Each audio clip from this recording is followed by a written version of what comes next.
on va voir par rapport à une belle-mère. On va voir cette belle-mère, en fait, qui te met les bateaux dans les roues. C'est pas toutes les belles-mères qui sont méchantes, mais il y a certaines belles-mères, elles sont pas... C'est pas du tout compréhensible, mais on va voir cette belle-mère. Ok, cette belle-mère, en fait, c'est quelqu'un, en fait, pour moi, ici, qui est dans l'insatisfaction. C'est quelqu'un qui n'est pas satisfaite, en fait, de ce qu'elle veut dans sa vie. Tout le temps, elle procrastine tout le temps. Hein. Ceci, ça ne, c'est pas bon. Ceci, ça ne... Elle ignore même sa propre vie. Hein, c'est ce qu'il faut dire. Elle ignore sa propre vie. Elle a l'impression que toi ou bien vos vies sont meilleures qu'elle. Le valet de bâton. Le valet de bâton montre déjà que c'est quelqu'un en fait qui est un peu immature, hein, ta belle-mère. C'est quelqu'un d'un peu immature. C'est quelqu'un en fait qui est bloqué émotionnellement. C'est quelqu'un qui se renferme très souvent, mais qui est en même temps aussi très très malhonnête. Hein.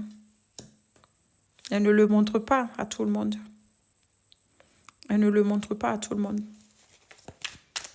C'est quelqu'un qui est dans la dépendance affective aussi.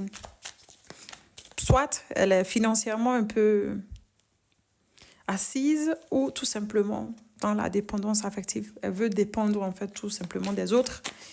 Et on va voir, mais quel est le problème qu'elle a concrètement avec toi? C'est quoi son problème, cette belle-mère? Oh, un changement. Ok. Il y a une certaine forme de changement si tu as dû changer quelque chose tout récemment. Elle n'aime pas. Tu bloques quelque chose. Tu la frustres. Soit tu poses des limites, ou soit il y a eu un changement ici pour certains d'entre vous et elle n'a pas aimé. Ça peut être un changement de lieu, ça peut être des opportunités et c'est ça qu'elle n'aime pas. C'est ça qu'elle n'aime pas. Le 7 de coupe, oui, c'est quelqu'un en fait qui n'est pas clean. C'est quelqu'un qui dit ce qu'elle veut que les gens fassent ceci, cela, mais elle-même, elle fait peu de ça, quoi. Tu vois un peu, non?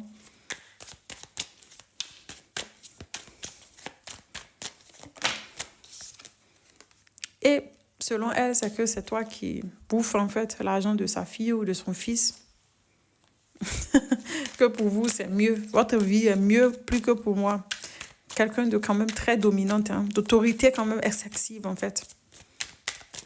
On va voir. Cette belle-mère, est-ce qu'elle va te lâcher la grappe?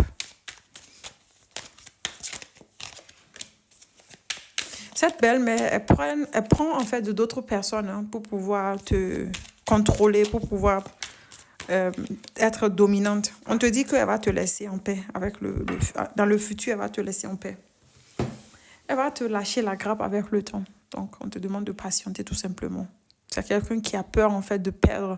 C'est quelqu'un qui est dans la pauvreté. Pas forcément financièrement, mais énergétiquement. Elle est très pauvre. C'est quelqu'un qui pourrait vite te décevoir. Donc, on te demande ici de reprendre ton contrôle et de ne pas te laisser influencer. Donc, maintenant, ce qu'il faut que toi, tu fasses, de reprendre le contrôle sur ta vie. Hein. Donc, pour moi, pour certains d'entre vous, peut-être aussi de changer de lieu, de ville, de déménager. Et d'être patiente, hein, de sortir en fait du blocage, de ne pas agir. On te demande de ne même pas agir. Faire des choses en fait qui te font du bien. C'est quelqu'un qui a des tendances un peu narcissiques en fait. Donc on te demande ici de la laisser là où elle est tout simplement.